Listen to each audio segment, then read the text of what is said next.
Am I the asshole for distancing myself from my mom because she got pregnant by another guy less than 2 months after my dad died? My dad passed away in April of last year. He was only 39 years old, and losing him completely changed my life.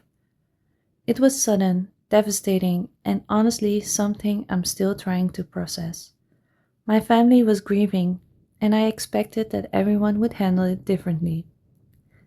About 2 weeks after my dad died, my mom started spending most of her time away from home. She was rarely around, and when she was, she seemed distracted. At first, I tried not to judge because I figured everyone grieves in their own way.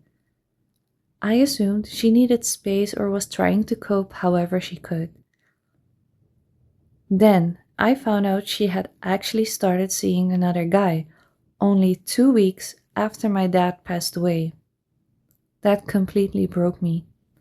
It felt like my dad had barely been gone before she had moved on. I know nobody can tell someone else how long they are supposed to grieve, but from my perspective, it felt incredibly fast, especially when I was still trying to accept that my dad was gone. A few months later, things got even harder. I found out she was pregnant with this guy's child, and she gave birth in March. That made everything feel even more real. It wasn't just a new relationship anymore, it was a completely new family.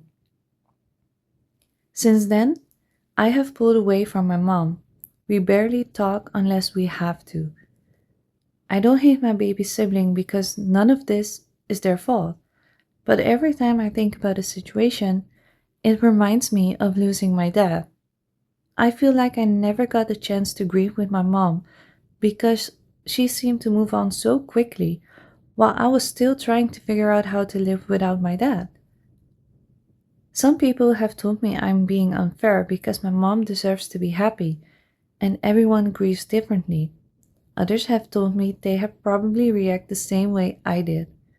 So, am I the asshole for distancing myself from my mom after everything that happened?